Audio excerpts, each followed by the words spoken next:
Friends, आप सभी का बहुत बहुत स्वागत है मेरे यूट्यूब चैनल ज्वाइन विद रोजगारशाला में।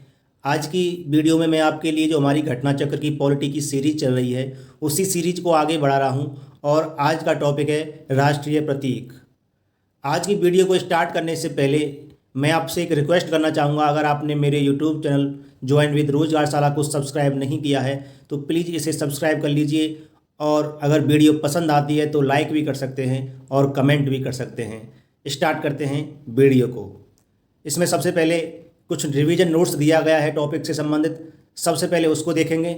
इसके बाद इसके जितने भी PYQ होंगे उनको देखेंगे। तो देखते हैं। भारतीय झंडा संहिता में उल्लेख है कि राष्ट्रीय झंडे के रंगों और उसके मध्य में चक्र के महत्व का यथेष्ट वर्णन डॉक्टर राधाकृष्णन द्वारा संविधान सभा में किया गया था। डॉक्टर एस राधाकृष्णन ने स्पष्ट किया कि भगवा या केसरिया रंग त्याग या निस्वार्थ भावना का प्रतीक है। हमारे झंडे के मध्य में सफ़ेद रंग हमें सच्चाई के पथ पर चलने और अच्छे आचरण की प्रेरणा देता है। हरा रंग मिट्टी और वनस्पतियों के साथ हमारे संबंधों को उजागर करता है, जिन पर सभी प्राणियों का जीवन आश्रित है। सफ़ेद रंग के मध्य में अशोक चक्र धर्म के राज का प्रतीक है। चक्र प्रकृति यानी कि चक्र प्रगति का प्रतीक है। जड़ता प्राणहीनता का प्रतीक है। चक्र शांतिपूर्ण परिवर्तन करने की गतिशीलता का प्रतीक है। भारत का राष्ट्रीय ध्वज तिरंगा 3 रंगों की पट्टी में विभाजित आयताकार है। ध्वज की लंबाई और चौड़ाई का अनुपात 3:2 है। सबसे ऊपरी पट्टी में गहरा केसरिया रंग साहस का प्रदर्शन, बीच में श्वेत जो कि शांति और सच्चाई का प्रदर्शन और सबसे नीचे हरी पट्टी उर्वरता तथा समृद्धि का प्रदर्शन है। ध्वज के बीच की पट्टी में एक नीला चक्र है जिसमें 24 तीलियां हैं, जिसका प्रारूप सारनाथ में अशोक के सिंह स्तंभ पर बने चक्र से लिया गया है। यह न्याय का प्रतीक है। पिंगली वेंकैया द्वारा भारतीय राष्ट्रीय ध्वज को तैयार किया गया। संविधान सभा द्वारा 22 जुलाई 1947 को राष्ट्रीय ध्वज का वर्तमान स्वरूप स्वीकृत किया गया। भारत का राज्य चिन्ह सारनाथ स्थित अशोक के सिंह स्तंभ की अनुकृति है। भारत सरकार द्वारा इसे 26 जनवरी 1950 को अपनाया गया। इस पर नीचे देवनागरी लिपि में सत्यमेव जयते लिखा है, जो मुंडकोपनिषद से लिया गया है। बहुत ही महत्वपूर्ण है ये। भारत का राष्ट्रगान जन गण मन 24 जनवरी 1950 को संविधान सभा द्वारा आधिकारिक रूप से अंगीकृत किया गया था। इसके गायन की अवधि 52 सेकंड है। 27 दिसंबर 1911 को भारतीय राष्ट्रीय कांग्रेस के कलकत्ता अधिवेशन में इसे पहली बार गाया गया था। यह रविंद्रनाथ टैगोर द्वारा रचित गीतांजलि से लिया गया है। वंदे मातरम वर्ष 1950 में भारत के राष्ट्रीय गीत के रूप में अंगीकृत किया गया था। राष्ट्रीय गीत वंदे मातरम बंकिम चंद्र चटर्जी द्वारा लिखित उपन्यास आनंद मठ से लिया गया है। इसे 1896 ईस्वी में भारतीय राष्ट्रीय कांग्रेस के अधिवेशन में पहली बार गाया गया था। भारत का राष्ट्रीय कैलेंडर शक संवत पर आधारित 22 मार्च 1957 को अपनाया गया। चैत्र माह से इसकी शुरुआत होती है और अंतिम माह फाल्गुन होता है। इसे ग्रेगोरियन कैलेंडर के साथ अपनाया गया। सामान्य चैत्र माह की शुरुआत 22 मार्च को, जबकि लीप वर्ष में 21 मार्च को होती है। गंगा की डॉल्फिन वैज्ञानिक नाम प्लेटारिस्ता गैंगेटिका को भारत के राष्ट्रीय जलीय जीव के रूप में स्वीकार किया गया है। भारतीय मोर वैज्ञानिक नाम पावो क्रिस्टेटस को भारत के राष्ट्रीय पक्षी तथा बाघ वैज्ञानिक नाम पैंथेरा टाइग्रिस को भारत के राष्ट्रीय पशु के रूप में स्वीकार किया गया है। वर्ष 2008 में भारत सरकार द्वारा गंगा नदी को राष्ट्रीय नदी घोषित किया गया। भारत सरकार द्वारा स्वाधीनता दिवस 15 अगस्त, गणतंत्र दिवस 26 जनवरी और गांधी जयंती 2 अक्टूबर को राष्ट्रीय दिवस के रूप में घोषित किया गया है। ध्यातव्य है कि कमल को राष्ट्रीय पुष्प, आम को राष्ट्रीय फल तथा बरगद को राष्ट्रीय वृक्ष के रूप में मान्यता प्राप्त है। केंद्र सरकार द्वारा राज्यसभा में दिए गए उत्तर के अनुसार इस संदर्भ में हालांकि कोई अधिसूचना जारी नहीं की गई है।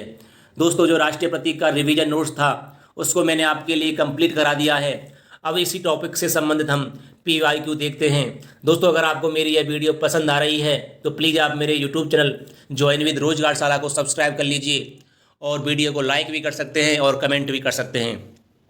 अब देखते हैं PYQ। इसमें पहला क्वेश्चन है किस वर्ष में जन गण मन को भारत के राष्ट्रगान के रूप में अपनाया गया? इस क्वेश्चन का सही आंसर ऑप्शन सी हो जाएगा 1950 में। इसका विश्लेषण है, संविधान सभा ने 24 जनवरी 1950 को जन गण मन को राष्ट्रगान के रूप में अपनाया। संपूर्ण राष्ट्रगान को गाने का समय लगभग 52 सेकंड है। अगला क्वेश्चन है, संपूर्ण राष्ट्रगान का वादन गायन काल है, तो इस क्वेश्चन का सही आंसर ऑप्शन सी हो जाएगा 52 सेकंड। इसका विश्लेषण हम पिछले वाले क्वेश्चन में देख चुके हैं। अगला क्वेश्चन है, भारत शासन द्वारा राजकीय चिन्ह कब से अंगीकृत किया गया था? इस क्वेश्चन का सही आंसर ऑप्शन डी हो जाएगा 26 जनवरी 1950 से।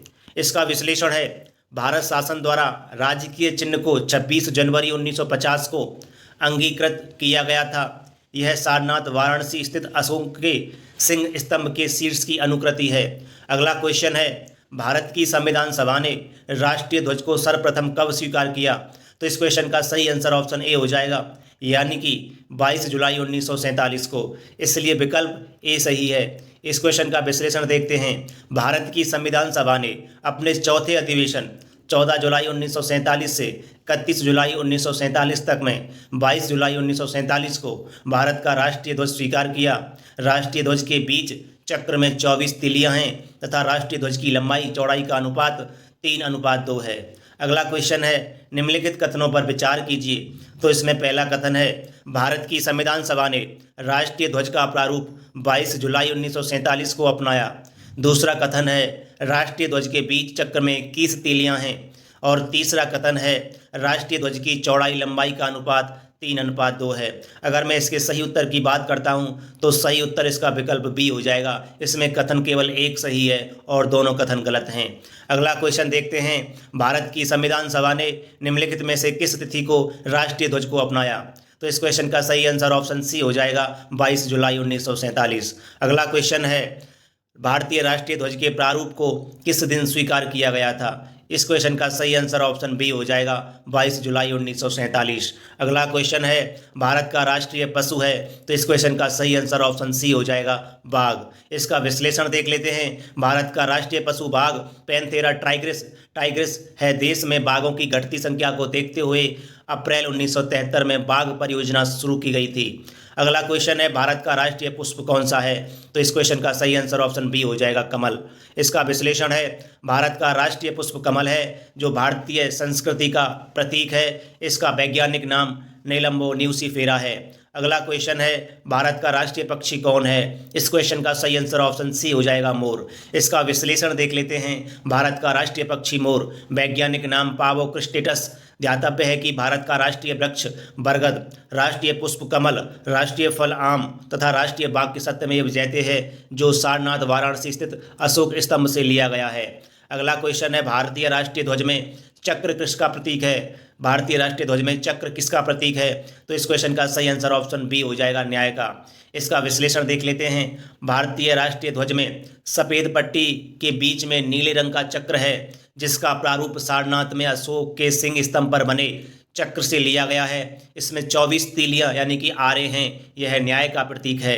अगला क्वेश्चन है, भारत के राष्ट्रीय ध्वज में आरों की यानी कि चक्रों की कुल भारत के राष्ट्रीय ध्वज में आरों की कुल संख्या है, यानी कि तीलियों की कुल संख्या है। इसका सटीक और सही आंसर ऑप्शन बी हो जाएगा, यानी कि 24 तीलियां पाई जाती हैं। अगला क्वेश्चन है, राष्ट्रीय पंचांग के संदर्भ में कौन सा कथन सही है?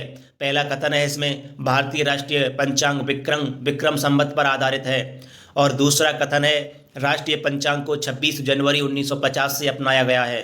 तो इस क्वेश्चन का सही आंसर ऑप्शन डी हो जाएगा। ना तो एक है ना ही दो ही सही है। इसका विश्लेषण देख लेते हैं। इस क्वेश्चन को यूपी पीसीएस प्री 2019 में पूछा जा चुका है। इसका विश्लेषण है, ग्रेगोरियन कैलेंडर के साथ साथ देश भर के लिए शक संवत पर आधारित राष्ट्रीय पंचांग, जिसका पहला महीना चैत्र है और सामान्य वर्ष 365 दिन का होता है, 22 मार्च 1957 को अपनाया गया था। चैत्र का पहला दिन सामान्यतः 22 मार्च को और अधिवर्ष में 21 मार्च को पड़ता है। आगे देखते हैं दोस्तों। इस यानी कि राष्ट्रीय प्रतीक का जो भी रिवीजन नोट्स था और जितने भी PYQ थे वो मैंने करा दिए हैं। अब अगला टॉपिक राज्य एवं संघ राज्य क्षेत्र को करते हैं, यानी कि राज्य एवं संघ राज्य क्षेत्र। अगर दोस्तों आपको मेरी यह वीडियो पसंद आ रही है तो प्लीज़ आप मेरे यूट्यूब चैनल ज्वाइन विद रोजगारशाला को सब्सक्राइब कर लीजिए, और वीडियो पसंद आ रही है तो लाइक भी कर सकते हैं और कमेंट भी कर सकते हैं। अब स्टार्ट करते हैं राज्य एवं संघ राज्य क्षेत्र। भारतीय स्वतंत्रता अधिनियम 1947 के द्वारा दो स्वतंत्र एवं पृथक प्रभुत्व वाले देश भारत तथा पाकिस्तान का निर्माण किया गया। देशी रियासतों के समक्ष तीन विकल्प प्रस्तुत किए गए, यानी कि भारत में शामिल हों, पाकिस्तान में शामिल हों या स्वतंत्र रहें। भारतीय सीमा के अंतर्गत 552 देशी रियासतें थीं, जिनमें से 549 भारत में शामिल हो गई, जबकि शेष 3 हैदराबाद, जूनागढ़ और कश्मीर ने भारत में शामिल होने से मना कर दिया। कालांतर में हैदराबाद को पुलिस कार्रवाई द्वारा, जूनागढ़ को जनमत संग्रह के द्वारा तथा कश्मीर को विलय पत्र के द्वारा भारतीय संघ में शामिल किया गया। संविधान के तहत भारतीय संघ के राज्यों क्षेत्रों को 4 भागों में वर्गीकृत किया गया था। भाग का में वे राज्य थे जहां ब्रिटिश भारत में गवर्नर का शासन था। भाग खा में राज्य विधानमंडल के साथ शाही शासन था। भाग गा में ब्रिटिश भारत के मुख्य आयुक्त का शासन था, और भाग घा में अकेले अंडमान निकोबार द्वीप को रखा गया था। संविधान के अनुच्छेद 1(1) के अनुसार भारत अर्थात इंडिया राज्यों का संघ होगा। अनुच्छेद 2 भारतीय संघ में नए राज्यों के प्रवेश या स्थापना की संसद की शक्ति, और अनुच्छेद 3 में नए राज्यों का निर्माण और वर्तमान राज्यों के क्षेत्रों, सीमाओं या नामों में परिवर्तन करने का संसद की शक्ति।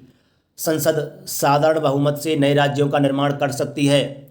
भारतीय संविधान संसद को यह अधिकार देता है कि वह नए राज्य बनाने, उसमें परिवर्तन करने, नाम बदलने या सीमा में परिवर्तन करने के संबंध में बिना राज्यों की अनुमति के कदम उठा सकती है। इस संविधान संशोधन को अनुच्छेद 368 के तहत संशोधन नहीं माना जाएगा। वर्तमान में भारतीय संघ में 28 राज्य और 8 संघ राज्य क्षेत्र हैं।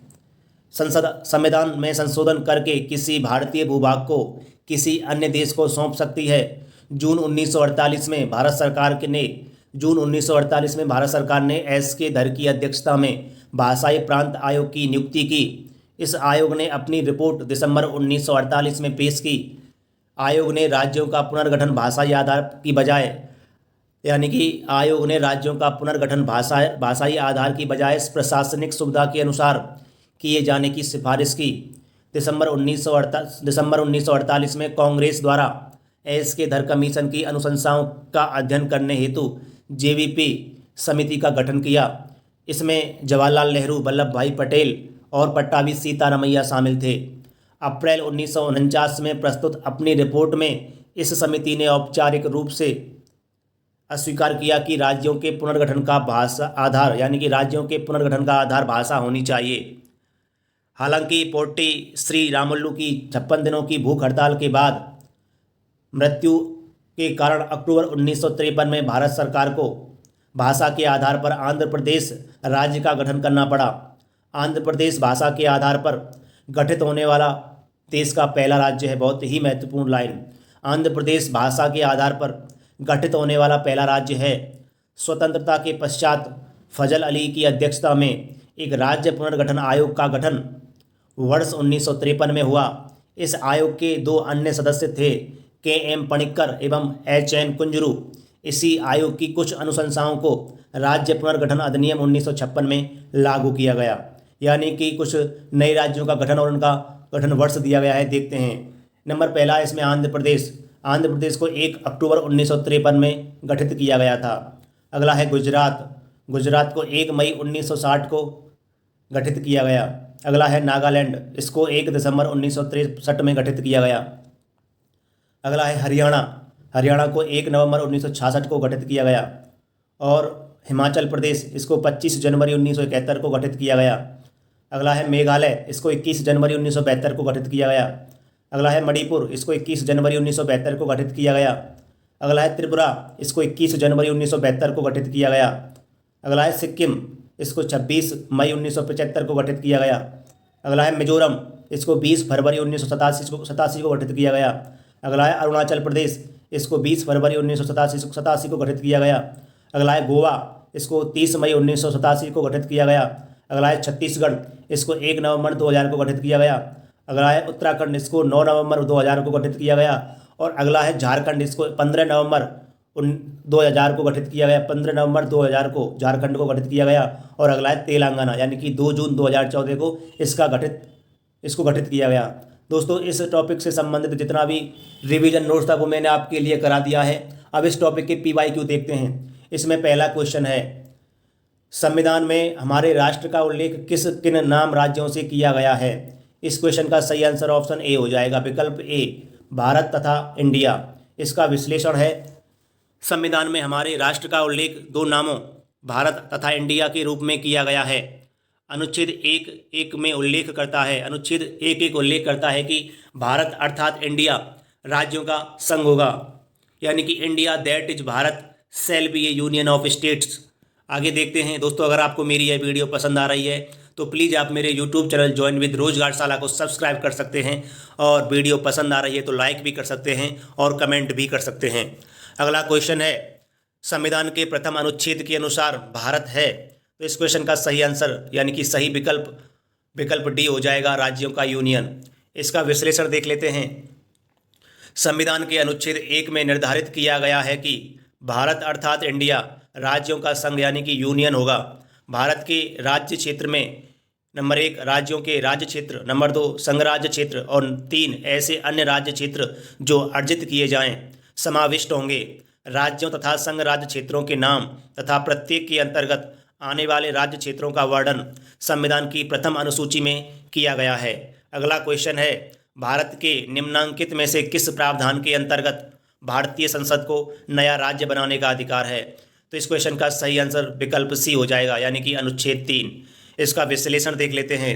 भारतीय संविधान के अनुच्छेद 3 के तहत नए राज्यों के निर्माण, उनके क्षेत्रों, सीमाओं तथा नाम में परिवर्तन का अधिकार या शक्ति भारतीय संसद में निहित है, जबकि अनुच्छेद 1 के तहत संघ का नाम और उसका राज्य क्षेत्र है, और अनुच्छेद 2 के तहत भारतीय संघ में नए राज्यों के प्रवेश या स्थापना की शक्ति संसद को प्रदान की गई है। अगला क्वेश्चन है, नए राज्य के गठन की शक्ति निहित है, तो इस क्वेश्चन का सही विकल्प ए हो जाएगा, संसद में।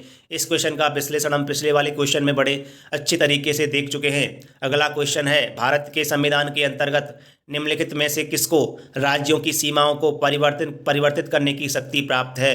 तो इस क्वेश्चन का सही विकल्प ए हो जाएगा, संसद को। अगला क्वेश्चन है, एक राज्य को संघ में सम्मिलित करने अथवा नए राज्यों की स्थापना करने की कार्यपाल की यह शक्ति निम्नलिखित में से किसे प्राप्त है? इस क्वेश्चन का सही विकल्प ए हो जाएगा, संसद को। अगला क्वेश्चन है, भारतीय संघ के अंतर्गत किसी राज्य को मिलाने का अधिकार किसे है? इस क्वेश्चन का सही विकल्प सी हो जाएगा, संसद को। अगला क्वेश्चन है, निम्नलिखित में से कौन सा कथन नए राज्यों के निर्माण के बारे में सही नहीं है? तो इस क्वेश्चन का सही विकल्प सी होगा। इस प्रकार की विधि को अनुच्छेद 368 के प्रयोजनों के लिए संविधान का संशोधन समझा जाएगा। इस क्वेश्चन का विश्लेषण देखते हैं। नए राज्यों के निर्माण के लिए विधि हेतु अनुच्छेद 368 के तहत विशेष प्रक्रिया संविधान संशोधन प्रक्रिया नहीं अपनाई जाती है, अर्थात संसद साधारण बहुमत से नए राज्यों का निर्माण कर सकती है तथा संविधान के अनुच्छेद 4(2) के अनुसार इस प्रकार की विधि अनुच्छेद 368 के प्रयोजनों के लिए संविधान का संशोधन नहीं समझी जाती। अन्य विकल्पों के कथन नए राज्यों के निर्माण के संदर्भ में सही हैं। अगला क्वेश्चन है, एक नया राज्य बनाने में संवैधानिक संशोधन के लिए कैसा बहुमत चाहिए?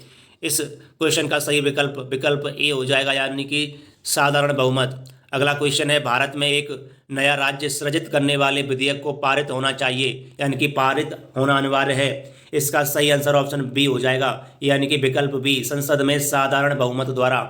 अगला क्वेश्चन है, कथन दिया है इसमें ए, भारत संघ नहीं है, उसका कारण दिया है, किसी भी राज्य का क्षेत्र, सीमा, नाम उसकी सहमति के बिना भी परिवर्तित करने की शक्ति संघीय संसद को प्राप्त है। इस क्वेश्चन का सही विकल्प डी हो जाएगा, यानी कि इसमें ए गलत है किंतु आर सही है। इसका विश्लेषण देखते हैं। संविधान के अनुच्छेद 1 के अनुसार भारत राज्यों का संघ यूनियन ऑफ द स्टेट्स है। किसी राज्य के क्षेत्र, सीमा या नाम में परिवर्तन हेतु राज्य के विधानमंडल का विचार प्रकट करना अनुच्छेद 3 के परंतु के तहत अपेक्षित है, किंतु इस संदर्भ में राज्य विधानमंडल के विचार संसद पर बाध्यकारी नहीं है। अतः संसद बिना राज्यों की सहमति के भी ऐसा कर सकती है। अतः ए गलत है किंतु आर सही है। अगला क्वेश्चन है, संवैधानिक प्रावधानों के अनुसार राज्यों की सीमाओं को बदलने के लिए सहमति की आवश्यकता है। तो इस क्वेश्चन का सही विकल्प डी होगा, यानी कि राज्यों की नहीं। अगला क्वेश्चन है, निम्नलिखित में से कौन एक नए राज्यों के निर्माण के लिए संवैधानिक उपबंध नहीं है। इस क्वेश्चन का सही विकल्प डी होगा, एक राज्य संघ राज्य क्षेत्र शामिल कर सकेगा। इसका विश्लेषण है, भारतीय संविधान के अनुच्छेद 3 के अनुसार किसी राज्य की सीमाएं बदलने, नए राज्य का निर्माण करने तथा उनके नाम में परिवर्तन करने का अधिकार केवल संसद को दिया गया है, राज्यों को यह अधिकार प्राप्त नहीं है। अगला क्वेश्चन है, निम्नलिखित में से कौन सा संविधान के अनुच्छेद 3 के तहत संसद के एक कानून द्वारा संभव नहीं है। इस क्वेश्चन का सही विकल्प डी होगा, यानी कि नए राज्यों का विकल्प। सही आंसर क्या हो जाएगा, विकल्प डी, यानी कि नए राज्यों का प्रवेश। इसका विश्लेषण देखते हैं, भारतीय संविधान के अनुच्छेद 3 के तहत नए राज्यों के निर्माण, उनके क्षेत्रों, सीमाओं या नामों में परिवर्तन का अधिकार या शक्ति भारतीय संसद में विधि निर्माण के द्वारा निहित है, जबकि अनुच्छेद 2 के तहत संसद विधि द्वारा भारतीय संघ में नए राज्यों का प्रवेश या उनकी स्थापना कर सकती है। अगला क्वेश्चन है, निम्न कथनों पर विचार कीजिए और दिए गए कूट की सहायता से बताइए कि इनमें से कौन सही हैं। पहला कथन है, संविधान में यूनियन ऑफ स्टेट्स शब्द प्रयुक्त हुआ है क्योंकि भारतीय राज्यों को अलग होने का अधिकार नहीं है। अगला कथन है, इसमें एस के धरा आयोग ने राज्यों के पुनर्गठन हेतु भाषा के आधार की अपेक्षा प्रशासनिक सुविधा को वरीयता दी थी। तीसरा कथन है, इसमें पंडित नेहरू, सरदार वल्लभ भाई पटेल और पट्टाभी सीतारमैया की अध्यक्षता में कांग्रेस कमेटी राज्यों के पुनर्गठन में भाषाई आधार के पक्ष में नहीं थी। तो इस क्वेश्चन का सही विकल्प डी सही है, यानी कि सही आंसर विकल्प डी हो जाएगा, यानी कि तीनों की तीनों इसमें सही दिए गए हैं। अगला क्वेश्चन देखते हैं, पहले इस क्वेश्चन का विश्लेषण देखते हैं। डॉक्टर अंबेडकर के शब्दों में संविधान में प्रयुक्त यूनियन ऑफ स्टेट्स शब्द का अर्थ है संघ राज्य। समझौतों का परिणाम नहीं होने के कारण किसी भी राज्य को संघ से विलग होने का अधिकार नहीं है। एस के धरा आयोग 1948 ने भाषाई आधार पर राज्यों के पुनर्गठन का विरोध करते हुए इस संदर्भ में प्रशासनिक सुविधा को वरीयता दी थी। वर्ष 1948 में गठित पंडित नेहरू, सरदार पटेल और पट्टाभी सीतारमैया की कमेटी जेबीपी कमेटी ने अप्रैल 1949 में प्रस्तुत अपनी संस्तुतियों में राज्यों के पुनर्गठन में भाषाई आधार को अस्वीकृत किया था। दोस्तों, अगर आपको मेरी यह वीडियो पसंद आ रही है तो प्लीज़ आप मेरे यूट्यूब चैनल ज्वाइन विद रोजगारशाला को सब्सक्राइब कर लीजिए, और वीडियो पसंद आ रही है तो लाइक भी कर सकते हैं, कमेंट भी कर सकते हैं। अगला क्वेश्चन है, भारतीय संघात्मक व्यवस्था के संदर्भ में निम्नलिखित में से कौन सा कथन सही है। तो पहला कथन है, इसमें भारतीय संविधान के अंतर्गत राज्यों को संघ से अलग होने का अधिकार नहीं है। दूसरा कथन है, अलग होने की मात्र वकालत करने पर अभिव्यक्ति की स्वतंत्रता की सुरक्षा मिलेगी। तो इसमें विकल्प ए सही हो जाएगा, यानी कि कथन एक सही है केवल। इसका विश्लेषण देखते हैं, भारतीय संविधान के तहत राज्यों के संघ की स्थापना की गई है जिनमें राज्यों को संघ से अलग होने का अधिकार नहीं है। संघीय संसद ही संघ में नए राज्यों का प्रवेश या उनकी स्थापना कर सकती है तथा राज्यों के क्षेत्र, सीमाओं या नाम में परिवर्तन कर सकती है, अथवा राज्यों के भागों को अलग कर मिलाकर नए राज्य का निर्माण कर सकती है, परंतु संविधान के तहत किसी राज्य को संघ से पृथक हो सकने या कर सकने का अधिकार नहीं दिया गया है। इस प्रकार कथन एक सही है। संविधान के अनुच्छेद 19(1) यानी 19(1) का के तहत सभी नागरिकों को वाक स्वातंत्र्य यानी कि बोलने की स्वतंत्रता और अभिव्यक्ति स्वातंत्र्य का मूल अधिकार प्राप्त है, परंतु इस अधिकार के प्रयोग पर भारत की प्रभुता और अखंडता, राज्य की सुरक्षा, विदेशी राज्यों के साथ मैत्रीपूर्ण संबंधों, लोक व्यवस्था, शिष्टाचार या सदाचार के हितों में अथवा न्यायालय अवमान, मानहानि या अपराध उद्दीपन के संबंध में युक्ति-युक्त निर्बंधन राज्य विधि द्वारा आरोपित कर सकता है। तदनुसार भारत से अलग होने की मात्र वकालत करना भी संबंधित विधि के तहत अपराध माना जा सकता है। अगला क्वेश्चन है, राज्य पुनर्गठन आयोग ने 1 नवंबर 1956 को कितने राज्य तथा कितने संघ राज्य बनाए। इस क्वेश्चन का सही आंसर विकल्प ए हो जाएगा, 14 राज्य एवं 6 संघ राज्य। इसका विश्लेषण देखते हैं, स्वतंत्रता के पश्चात नए राज्यों के निर्माण के लिए फजल अली की अध्यक्षता में एक राज्य पुनर्गठन आयोग का गठन हुआ, जिसकी सिफारिशों के आधार पर अधिनियमित 1956 के राज्य पुनर्गठन अधिनियम द्वारा 14 राज्य एवं 6 संघ राज्य क्षेत्र स्थापित किए गए। आंध्र प्रदेश स्वतंत्रता के पश्चात भाषा के आधार पर गठित 1 अक्टूबर 1953 प्रथम राज्य है। अगला क्वेश्चन है 1956 के राज्य पुनर्गठन अधिनियम द्वारा कितने राज्य और संघीय क्षेत्रों की स्थापना की गई? तो इस क्वेश्चन का सही आंसर विकल्प ए हो जाएगा, 14 राज्य 6 संघीय क्षेत्र। इस क्वेश्चन का विश्लेषण हम पिछले वाले क्वेश्चन में बड़े अच्छे तरीके से देख चुके हैं। दोस्तों, अगर आपको मेरी यह वीडियो पसंद आ रही है तो प्लीज़ आप मेरे यूट्यूब चैनल ज्वाइन विद रोजगारशाला को सब्सक्राइब कर लीजिए और लाइक भी कर सकते हैं, कमेंट भी कर सकते हैं।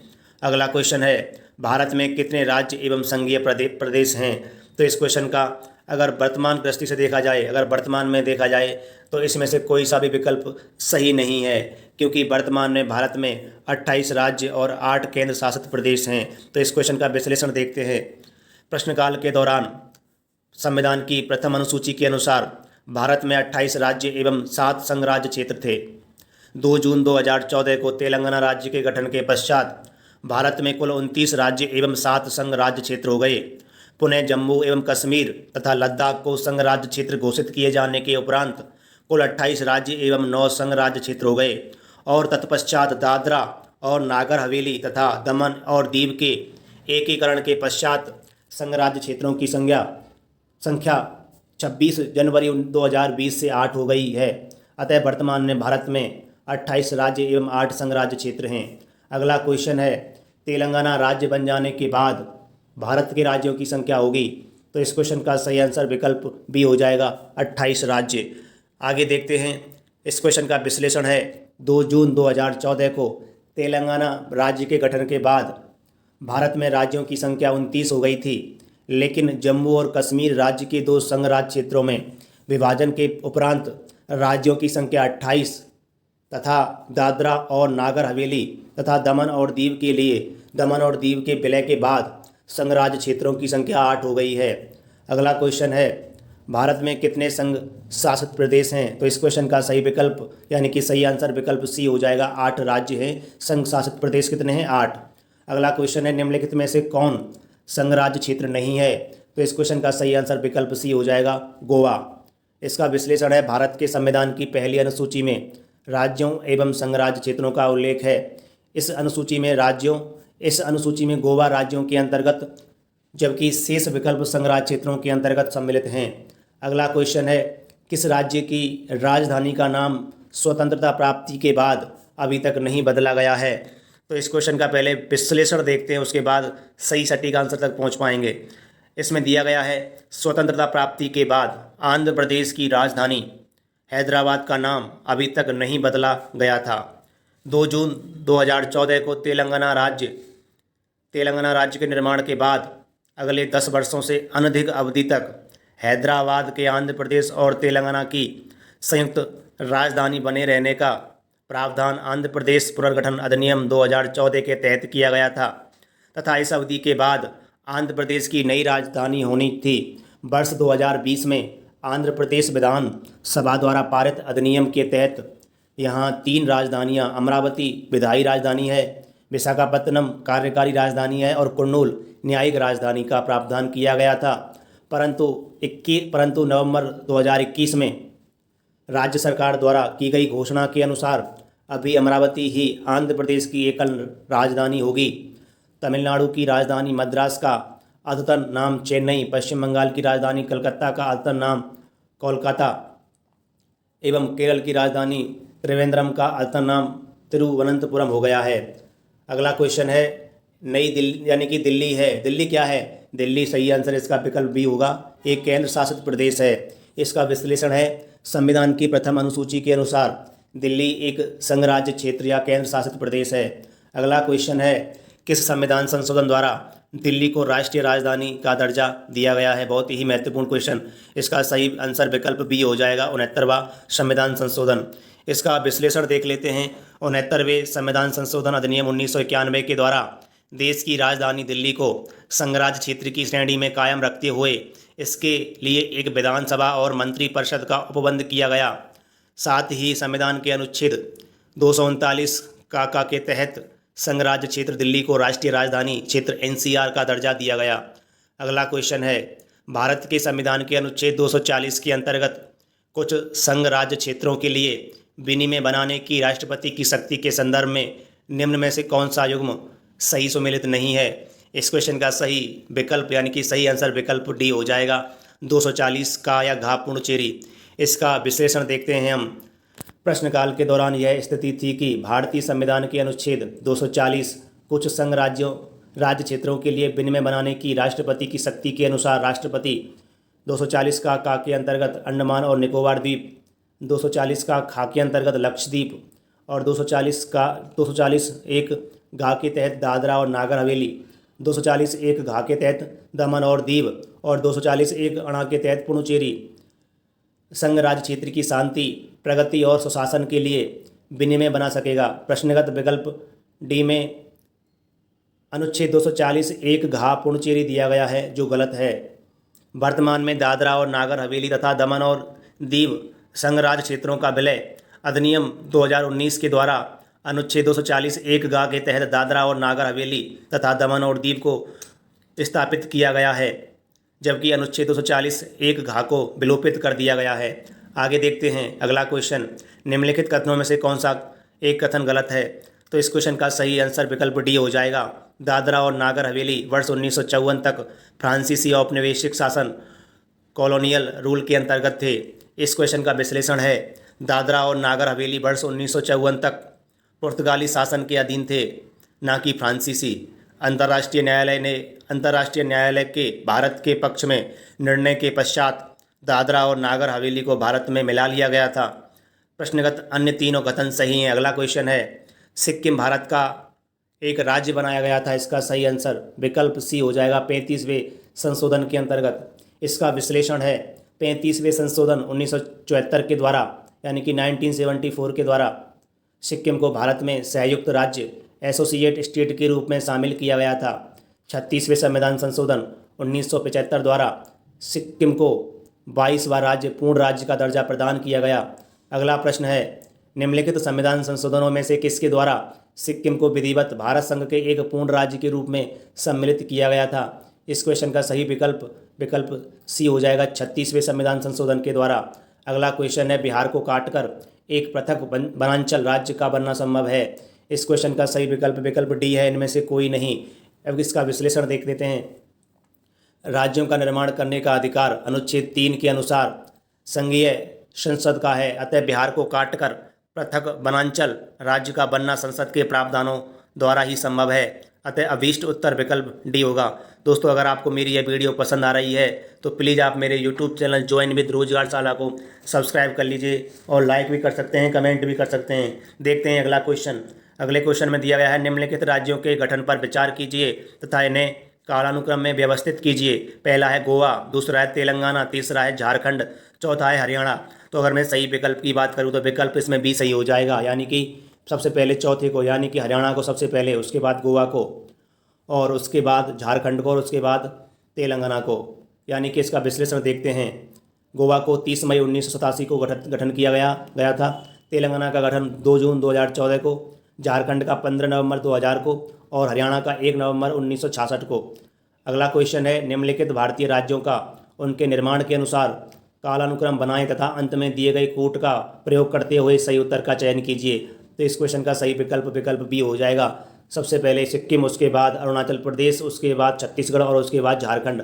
अब इसका विश्लेषण देख लेते हैं। आंध्र प्रदेश का 1953 1 अक्टूबर, राजस्थान का 1 नवंबर 1956, महाराष्ट्र का 1 मई 1960, नागालैंड का 1 दिसंबर 1963, हरियाणा का 1 नवंबर 1966, हिमाचल प्रदेश का 25 जनवरी 1971 और मेघालय का 21 जनवरी 1972, सिक्किम का 16 मई 1975 और अरुणाचल प्रदेश का 20 फरवरी 1987, छत्तीसगढ़ का 1 नवंबर 2000 को, उत्तराखंड का 9 नवंबर 2000 को और झारखंड का 15 नवंबर 2000 को। आगे देखते हैं। दोस्तों, अगर आपको मेरी ये वीडियो पसंद आ रही है तो प्लीज़ आप मेरे यूट्यूब चैनल ज्वाइन विद रोजगारशाला को सब्सक्राइब कर लीजिए और लाइक भी कर सकते हैं और कमेंट भी कर सकते हैं। आगे देखते हैं।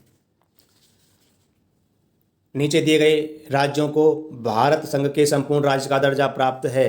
तो इस क्वेश्चन का सही आंसर सही कालानुक्रम करना है इसका, तो सही आंसर क्या हो जाएगा? विकल्प बी नागालैंड, उसके बाद हरियाणा और उसके बाद आपका सिक्किम, उसके बाद अरुणाचल प्रदेश। अगला क्वेश्चन है छत्तीसगढ़ राज्य स्वरूप में आया, इसका सही आंसर ऑप्शन ए हो जाएगा, यानी कि 1 नवंबर 2000 को। अगला क्वेश्चन है उत्तराखंड राज्य की स्थापना हुई, इसका सही आंसर विकल्प बी हो जाएगा, वर्ष 2000 में। अगला क्वेश्चन है निम्न राज्यों का सृजन वर्ष 1960 के बाद हुआ था, इन्हें उनके गठन के आरोही कालानुक्रम के अनुसार व्यवस्थित करिए और अपना उत्तर दिए गए कूट की सहायता से चुनिए। तो इस क्वेश्चन का सही आंसर विकल्प सी होगा, यानी कि सबसे पहले आपका नागालैंड आ जाएगा, उसके बाद हरियाणा, उसके बाद मेघालय और उसके बाद सिक्किम। अगला क्वेश्चन देखते हैं, भारत में निम्नलिखित राज्यों के बनाने के सही कालानुक्रम की पहचान नीचे दिए गए कूट से कीजिए। तो इसका सही आंसर विकल्प बी होगा, यानी कि सबसे पहले आपका आंध्र प्रदेश, उसके बाद आपका हरियाणा, उसके बाद आपका हिमाचल प्रदेश और उसके बाद आपका सिक्किम। अगला क्वेश्चन देखते हैं, निम्न राज्यों के निर्माण का सही आरोही क्रम है, यानी कि असेंडिंग ऑर्डर में इसको लगाना है। इसका विकल्प ए सही हो जाएगा, यानी कि पहले नागालैंड आएगा, उसके बाद मेघालय, उसके बाद सिक्किम और उसके बाद अरुणाचल प्रदेश। अगला क्वेश्चन है निम्नलिखित राज्यों के निर्माण का सही अवरोही क्रम, यानी कि डिसेंडिंग ऑर्डर है। इस क्वेश्चन का सही आंसर विकल्प डी होगा, यानी कि हरियाणा, महाराष्ट्र और राजस्थान। अगला क्वेश्चन है सूची एक को सूची 2 से सुमेलित कीजिए और नीचे दिए गए सूचियों के कूट का सही उत्तर चुनिए। तो इसमें देखते हैं इसका सही आंसर क्या हो जाएगा। पहले इसका विश्लेषण देखेंगे, यानी कि आपको पता होना चाहिए तेलंगाना का 2014 में, यानी कि सी का मिलान 4 से होगा। अगर सी का मिलान 4 से होगा तो आपको पता होना चाहिए इसमें 2 ऑप्शन, यानी कि बी में और डी में 4 सही हैं, 4 हैं। अगला देखते हैं झारखंड का, आपको पता होना चाहिए, यानी कि कब 2000 को झारखंड का हुआ था, यानी कि 1 का मिलान किससे करेंगे? 1 से करेंगे। तो इसके हिसाब से सही आंसर विकल्प डी हो जाएगा। ठीक है, आगे देखते हैं इस क्वेश्चन को। यूपी आरओ में मेंस 2017 में पूछा गया था, इस क्वेश्चन का सही आंसर विकल्प डी होगा। आगे देखते हैं, यानी कि मेरे हिसाब से विकल्प डी होना चाहिए, लेकिन देखते हैं आगे। नागालैंड को 1963 में, झारखंड को 2000 में और तेलंगाना को 2014 में और सिक्किम को 1975 में। नागालैंड के अस्तित्व के आने का विकल्प वर्ष 1962 दिया गया है, जो कि गलत है, सही नहीं है। नागालैंड राज्य 1 दिसंबर 1963 को अस्तित्व में आया था, इसलिए इसका सही विकल्प नहीं पता चल सकता, क्योंकि उसमें 1962 दिया है, लेकिन नागालैंड का 1963 में गठन किया गया था। अगला क्वेश्चन है निम्नलिखित में से किस राज्य का गठन वर्ष 1948 में हुआ? तो इसका पहले विश्लेषण देखते हैं। इस प्रश्न के अंग्रेजी संस्करण में राज्य के लिए स्टेट शब्द का प्रयोग हुआ है। इस आधार पर दिए गए विकल्पों में कोई विकल्प सही नहीं है, परंतु राज्य का अर्थ प्रोविंस लिया जाए तो वर्ष 1948 में गठित राज्य हिमाचल प्रदेश होगा। प्रश्नगत राज्यों के प्रोविंस और स्टेट बनने की सूची इस प्रकार है, यानी कि पश्चिम बंगाल का प्रोविंस बना था 15 अगस्त 1947 को और स्टेट 26 जनवरी 1950 को। असम को 15 अगस्त 1947 और स्टेट 26 जनवरी 1950। पंजाब को प्रोविंस 15 अगस्त 1947 और स्टेट 26 जनवरी 1950। हिमाचल प्रदेश प्रोविंस 15 अप्रैल 1948 और जबकि स्टेट 25 जनवरी 1971। अगला क्वेश्चन है निम्न में से एक कथन असत्य है, बताइए। तो इस क्वेश्चन का सही आंसर विकल्प ए हो जाएगा, मैसूर, यानी कि मैसूर राज्य का नया नाम तमिलनाडु रखा गया। अब इसका विश्लेषण देखते हैं। मैसूर राज्य नाम परिवर्तन अधिनियम 1973 के द्वारा मैसूर राज्य का नया नाम कर्नाटक किया गया, अतः कथन ए असत्य है। गोवा, दमन और दीव पुनर्गठन अधिनियम 1987 के द्वारा गोवा को अलग किया गया। बम्बई पुनर्गठन अधिनियम 1960 के द्वारा बम्बई राज्य को गुजरात एवं महाराष्ट्र में विभाजित किया गया तथा हिमाचल प्रदेश अधिनियम 1970 के द्वारा हिमाचल प्रदेश संघराज्य क्षेत्र को 25 जनवरी 1971 को राज्य का दर्जा दिया गया, अतः तीनों कथन सत्य हैं। हिमाचल प्रदेश को 1 नवंबर 1956 को संघराज्य क्षेत्र बनाया गया। दोस्तों, अगर आपको मेरी यह वीडियो पसंद आ रही है तो प्लीज़ आप मेरे यूट्यूब चैनल ज्वाइन विद रोजगारशाला को सब्सक्राइब कर सकते हैं, लाइक भी कर सकते हैं और कमेंट भी कर सकते हैं। आगे देखते हैं, अगला क्वेश्चन है भाषा के आधार पर राज्यों के गठन हेतु राज्य पुनर्गठन आयोग की स्थापना कब की गई? तो पहले इसका विश्लेषण देखते हैं। भाषाई आधार पर राज्य पुनर्गठन आयोग की स्थापना 29 दिसंबर 1953 को की गई, जिसने अपनी रिपोर्ट 30 सितंबर 1955 को सौंपी। आयोग के अध्यक्ष फजल अली थे तथा अन्य 2 सदस्य थे हृदयनाथ कुंजरू और के एम पनिकर। अतः प्रश्न में उपयुक्त विकल्प नहीं है। अगला क्वेश्चन है, भाषाई आधार पर राज्यों का पुनर्गठन किस वर्ष में किया गया था? इस क्वेश्चन का सही आंसर विकल्प सी हो जाएगा, 1956 में। इसका विश्लेषण है, राज्य पुनर्गठन अधिनियम 1956 द्वारा भाषाई आधार पर राज्यों का पुनर्गठन वर्ष 1956 में किया गया। विदित हो कि भाषा के आधार पर सर्वप्रथम आंध्र प्रदेश का पृथक राज्य के रूप में सृजन वर्ष 1953 में हुआ। अगला क्वेश्चन है, भाषाई आधार पर सर्वप्रथम किस राज्य का गठन हुआ? इस क्वेश्चन का सही आंसर ऑप्शन बी हो जाएगा, यानी कि आंध्र प्रदेश। अगला क्वेश्चन है, निम्नलिखित में कौन सा भारत में भाषा के आधार पर बना पहला राज्य था? इस क्वेश्चन का सही आंसर विकल्प सी होगा, आंध्र प्रदेश। अगला क्वेश्चन है, आंध्र प्रदेश एक भाषाई राज्य के रूप में गठित किया गया। इस क्वेश्चन का सही आंसर विकल्प बी होगा, यानी कि 1953 में। अगला क्वेश्चन देखते हैं। अगला क्वेश्चन है, भारत में राज्य पुनर्गठन आयोग की संस्तुति के आधार पर राज्यों का पुनर्गठन किस वर्ष किया गया? इस क्वेश्चन का सही आंसर विकल्प सी होगा, 1956। आगे देखते हैं। अगला क्वेश्चन है, निम्नलिखित में से किस राज्य को केंद्र सरकार द्वारा विशेष श्रेणी दर्जा यानी कि SCS कभी प्रदान नहीं किया गया? इस क्वेश्चन का सही आंसर विकल्प ए होगा, बिहार को। इसका विश्लेषण देखते हैं। अब तक कुल 11 राज्यों को विशेष श्रेणी का दर्जा प्रदान किया गया है। इनमें से 8 राज्य पूर्वोत्तर भारत से, जबकि 3 हिमालयी क्षेत्र उत्तराखंड, हिमाचल प्रदेश, जम्मू और कश्मीर राज्य के रूप में से हैं। पूर्वोत्तर के 8 राज्यों में मणिपुर, मेघालय, त्रिपुरा, सिक्किम, अरुणाचल प्रदेश, असम, नागालैंड और मिजोरम शामिल हैं। अगला क्वेश्चन है, निम्नलिखित कथनों में से कौन सा कथन सत्य है? नंबर 1 कथन है, ए, कांग्रेस के नागपुर सत्र 1920 के पश्चात प्रांतीय कांग्रेस समितियों का गठन भाषाई आधार पर किया गया था। दूसरा कथन बी है, 1948 में कांग्रेस ने भाषाई आधार पर प्रांतों के गठन की मांग को अस्वीकार कर दिया। तो इस क्वेश्चन का सही विकल्प डी होगा, ए और बी दोनों। इसका विश्लेषण देखते हैं। भारतीय राष्ट्रीय कांग्रेस का 35वां अधिवेशन वर्ष 1920 में नागपुर में बी राघवाचारी की अध्यक्षता में हुआ था। इसी अधिवेशन के पश्चात प्रांतीय कांग्रेस समितियों का गठन भाषाई आधार पर किया गया था। भारत की आज़ादी के बाद वर्ष 1948 में संविधान सभा ने एस के धर के नेतृत्व में भाषाई राज्य आयोग की नियुक्ति की। इस आयोग ने भाषा के आधार पर प्रांतों के गठन को नकार दिया था। दिसंबर 1948 में कांग्रेस द्वारा इस आयोग की संस्तुतियों पर विचार करने हेतु जवाहरलाल नेहरू, वल्लभ भाई पटेल और पट्टाभी सीतारमैया की 3 सदस्यीय JVP समिति का गठन किया गया था, जिसने अप्रैल 1949 में प्रस्तुत अपनी रिपोर्ट में भाषाई आधार पर प्रांतों के गठन की मांग को अस्वीकार कर दिया था। अतः विकल्प डी सही होगा। अगला क्वेश्चन दोस्तों, जो आपका राज्य एवं संघ राज्य क्षेत्र का टॉपिक था, उसका मैंने आपके लिए रिवीजन और प्रैक्टिस दोनों करा दिया है। अब इसके बाद अगला टॉपिक है नागरिकता को देखते हैं दोस्तों। अगर आपको मेरी यह वीडियो पसंद आ रही है तो प्लीज़ आप मेरे YouTube चैनल ज्वाइन विद रोजगारशाला को सब्सक्राइब कर सकते हैं, लाइक भी कर सकते हैं और कमेंट भी कर सकते हैं। देखते हैं, भारतीय संविधान के भाग 2 के अंतर्गत अनुच्छेद 5 से 11 तक नागरिकता का उल्लेख किया गया है। भारत में ब्रिटेन के समान एकल नागरिकता का प्रावधान किया गया है। अनुच्छेद 11 के अंतर्गत संसद को नागरिकता के संबंध में विधि बनाने की शक्ति दी गई है। संसद द्वारा भारतीय नागरिकता अधिनियम 1955 पारित किया गया है। भारतीय नागरिकता 5 प्रकार से प्राप्त की जा सकती है। नंबर 1 जन्म से यानी कि बाई बर्थ, और वंश परंपरा से यानी कि बाई डिसेंट्स, और नंबर 3 पंजीकरण से यानी कि रजिस्ट्रेशन से, और नंबर 4 देशीकरण से बाई नेचुरलाइजेशन से, और नंबर 5 अर्जित भूमि के समामेलन से यानी कि बाई एक्विजिशन ऑफ लैंड। भारतीय नागरिकता का लोप यानी कि अंत 3 प्रकार से हो सकता है। नंबर 1 किसी अन्य देश की नागरिकता ग्रहण करने पर, नंबर 2 नागरिकता त्यागने पर, तथा नंबर 3 सरकार द्वारा वंचित करने पर। अनुच्छेद 6 में पाकिस्तान से भारत को प्रव्रजन करने वाले कुछ व्यक्तियों की नागरिकता के अधिकार के बारे में उपबंध है, यानी कि पाकिस्तान से भारत को आने वाले लोगों की नागरिकता के बारे में आर्टिकल 6 में दिया गया है। आगे देखते हैं, अनुच्छेद 7 में यानी कि आर्टिकल 7 में पाकिस्तान को प्रव्रजन करने वाले कुछ व्यक्तियों की नागरिकता के अधिकार के बारे में उपबंध है, यानी कि पाकिस्तान को भारत से पाकिस्तान जाने वालों के लिए जो नागरिकता का प्रावधान है वो आर्टिकल 7 में दिया गया है। अनुच्छेद 8 में भारत के बाहर रहने वाले भारतीय उद्भव के कुछ व्यक्तियों की नागरिकता के अधिकार के बारे में उपबंध है। अनुच्छेद 9 के अनुसार जब कोई व्यक्ति स्वेच्छा से किसी विदेशी राज्य का नागरिक हो जाता है तो उसकी भारतीय नागरिकता स्वतः समाप्त हो जाती है।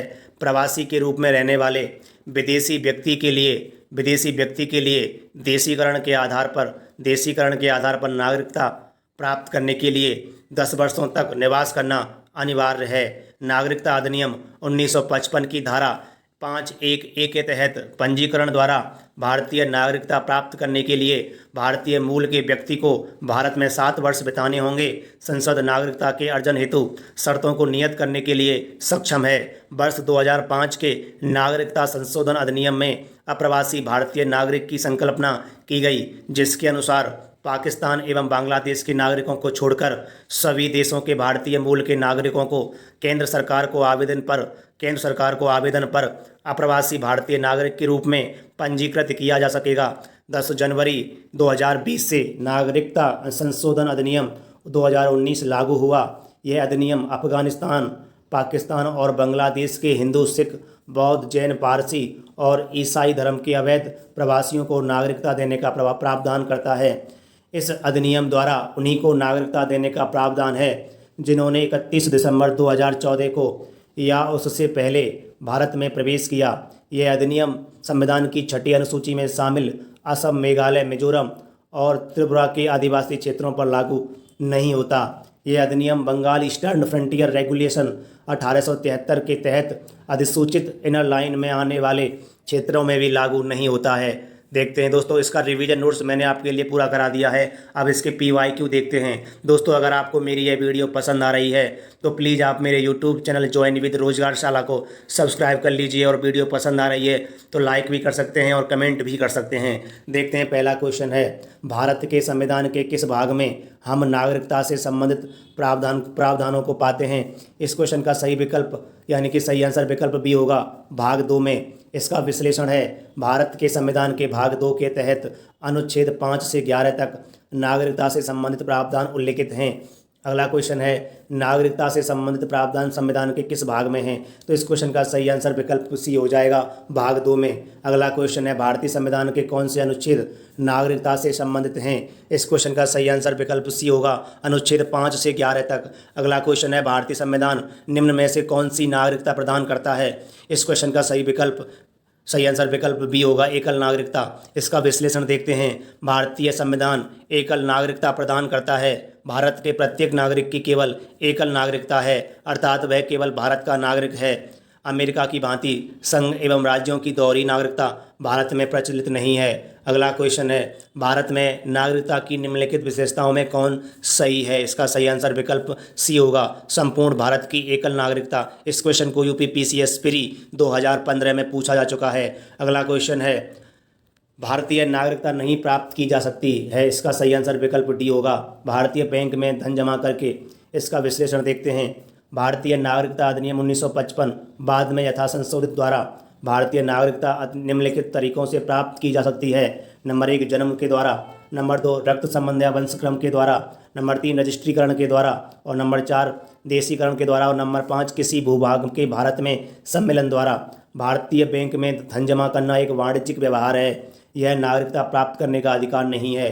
अगला क्वेश्चन है, भारत का एक नागरिक अपनी नागरिकता खो देगा यदि वह, नंबर 1 कथन है, भारतीय नागरिकता का परित्याग करता है। नंबर 2 कथन है, स्वेच्छा से अन्य देश की नागरिकता प्राप्त करता है। और नंबर 3 कथन है, किसी अन्य देश के नागरिक से विवाह करता है। और नंबर 4 कथन है, यानी कि सरकार की आलोचना करता है। तो इस क्वेश्चन का सही विकल्प सी हो जाएगा, केवल 1 और 2 सही हैं। इसका विश्लेषण देखते हैं, भारत के नागरिक की नागरिकता का लोप निम्न दशाओं में होता है।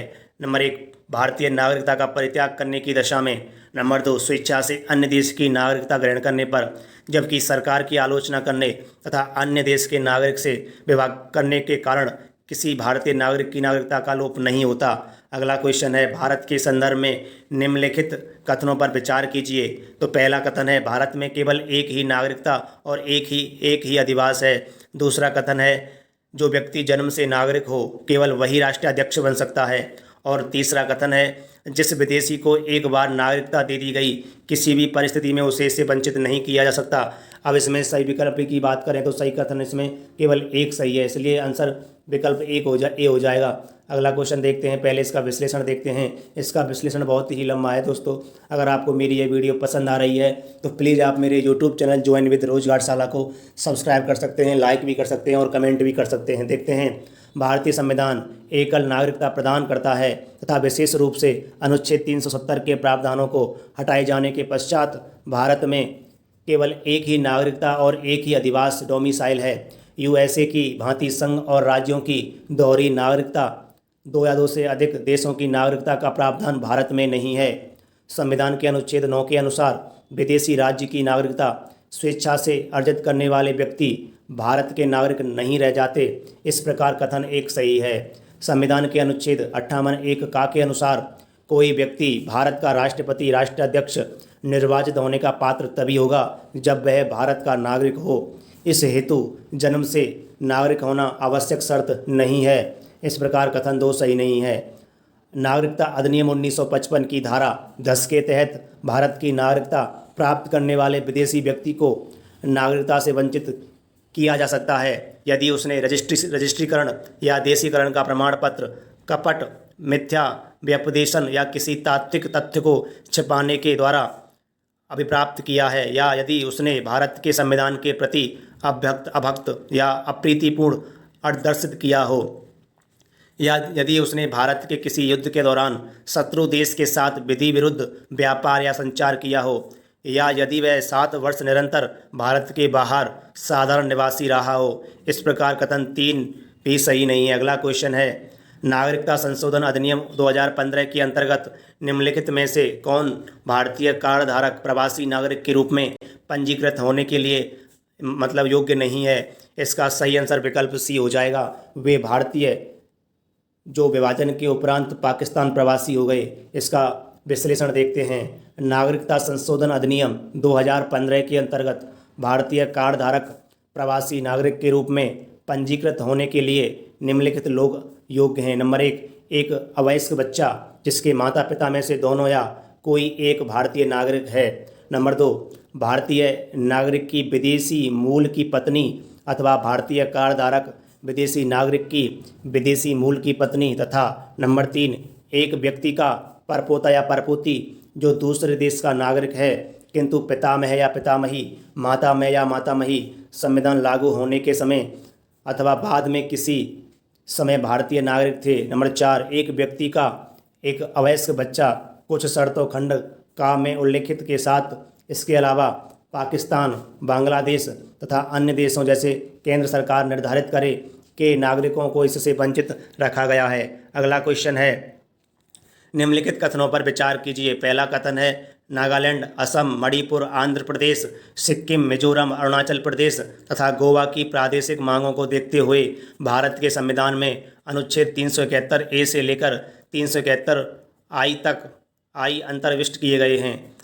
दूसरा कथन है, इसमें भारत तथा संयुक्त राज्य अमेरिका के संविधानों में 2 राजतंत्र, संघ और राज्य हैं किंतु नागरिकता इकहरी है।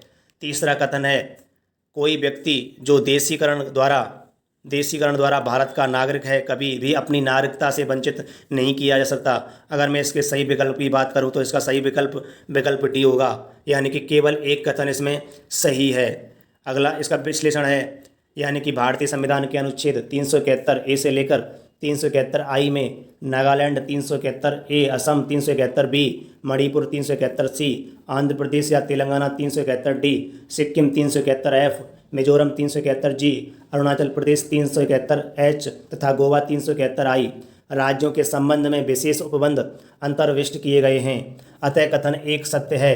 भारत तथा संयुक्त राज्य अमेरिका के संविधान में यद्यपि 2 तंत्र, संघ और राज्य हैं, लेकिन भारत में नागरिकता इकहरी है जबकि अमेरिका में दोहरी। अतः कथन 2 सत्य है। वे व्यक्ति जो देशीकरण द्वारा भारत की नागरिकता प्राप्त करते हैं उन्हें नागरिकता अधिनियम 1955 की धारा 10 के अनुसार नागरिकता से वंचित किया जा सकता है। अतः कथन 3 भी गलत है। इस प्रकार सही उत्तर विकल्प डी होगा। अगला क्वेश्चन है, किस देश में दोहरी नागरिकता पॉलिसी ऑफ ड्यूल सिटीजनशिप का सिद्धांत स्वीकार किया गया है?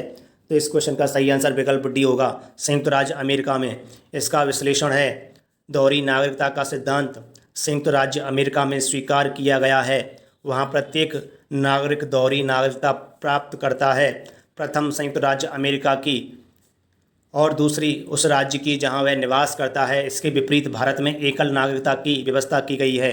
अगला क्वेश्चन है, निम्न में से कौन नागरिकता के अर्जन हेतु शर्तों को नियत करने के लिए सक्षम है? तो इस क्वेश्चन का सही आंसर विकल्प डी होगा। बहुत ही महत्वपूर्ण क्वेश्चन है ये, यानी कि संसद किसी भी नागरिक की नागरिकता के अर्जन हेतु शर्तों को नियत कर सकती है।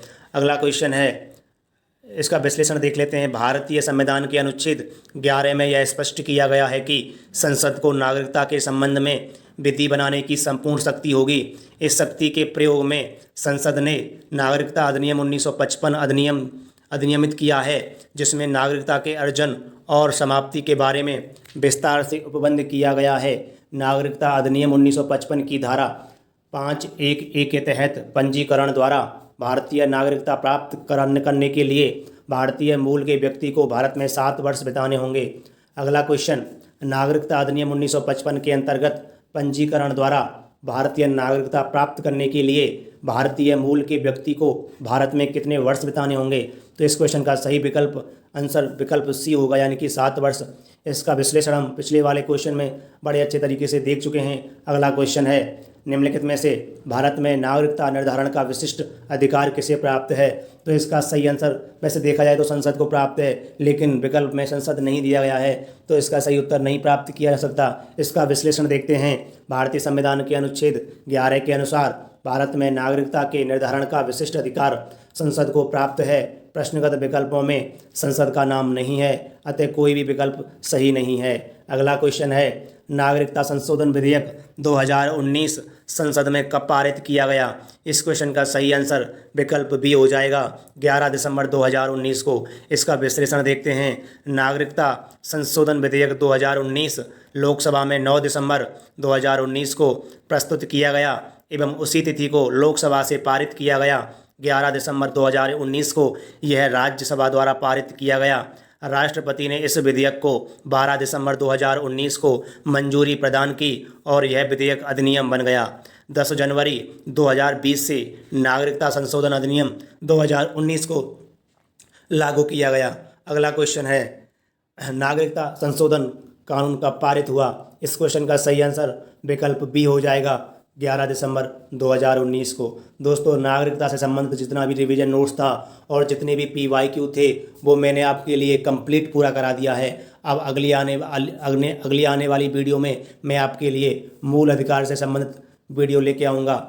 और दोस्तों, अगर आपको मेरी ये वीडियो पसंद आई तो प्लीज़ आप मेरे YouTube चैनल ज्वाइन विद रोजगारशाला को सब्सक्राइब कर लीजिए, और पसंद आ रही हैं वीडियो तो लाइक भी कर सकते हैं और कमेंट भी कर सकते हैं। दोस्तों, इसी प्रकार इतिहास की घटना चक्र की सीरीज भी लगातार चल रही है।